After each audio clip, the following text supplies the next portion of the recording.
Hi everyone, let's make slip paint. Whoop. For our ceramic pieces, we are going to use that slip to paint on this. But before we do that, you need to know how to make your slip paint. So to make your slip, you're going to want, your dry clay. Some of you might have clay that's a little bit muddy or, kind of liquidy. So first thing that you're going to do is just break up any chunks, whether it's a little bit more solid or it is totally solid and dry. So you can do this with something pointy or like a butter knife or the back end. I used a hammer for some of mine. You just want to make sure that whatever you use isn't going to like poke you in the fingers if you miss going into your cup. You're adding water to this, so you also don't want to break the cup. If you break the cup, then just put your dry clay in something else and throw the cup away. So now I'm going to add some water. This is pretty warm, but it's not like boiling. Obviously, if you're going to add boiling water, you're going to end up shrinking your cup. Hot water breaks clay down faster.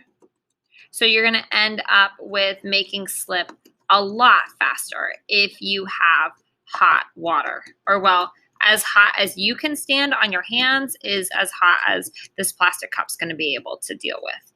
All right, so break this down, mix it up. This is probably a little bit more water than I need.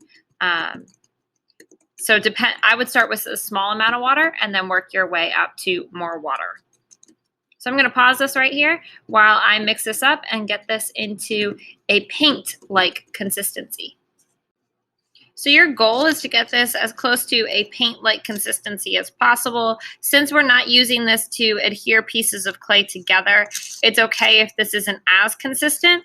But if you've got like larger chunks and then kind of like sludgy water, the sludgy water is what we're going to use. So take the larger chunks and just kind of push them off to the side so they don't get stuck in your paintbrush. As you can see, this is quite a messy process. So maybe covering your table for some of you would be a good idea, although clay wipes up pretty easily. This is red clay, so if it gets on something white, it might stain. So this is now my nice sludgy water. The more I break this down, the thicker that sludge is going to get, the closer to like an acrylic paint this is going to get. You don't want it to be like glue or paste. You want this to be between watercolor and acrylic paint.